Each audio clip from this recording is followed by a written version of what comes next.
guys, welcome back. Today I'm going to show you how to recycle an old gift box. Now everyone receives a present in their lifetime, a nice special occasion, and they all come wrapped in this nice beautiful fancy wrapping paper or a beautiful gift box like this. Now I hate to throw anything away, and I have a cupboard where everything's shoved in there just in case I need it. But I recycled this one and I made this little thing.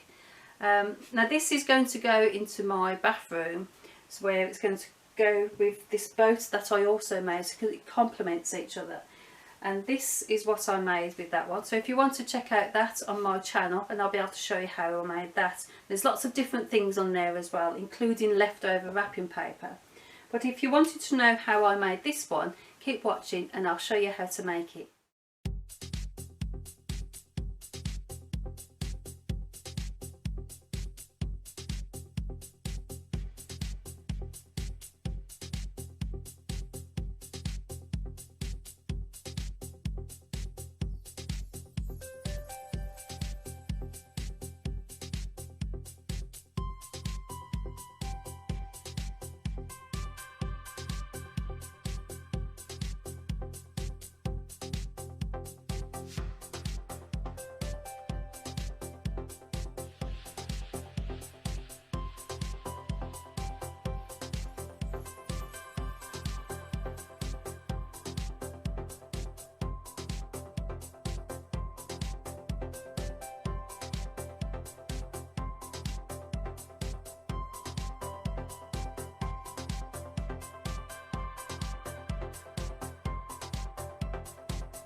Thanks for watching, and I hope you've enjoyed the video and given you a little bit of inspiration so you can have a go yourself. Remember, you can put anything in this box that's really personal to you. It could be like your child's first little booties, or a memento from your late grandma. So if you've enjoyed the video, give me a thumbs up, and if you've really enjoyed the video, consider subscribing, and remember to press the little notification bell, and that will let you know when I've made my next creation.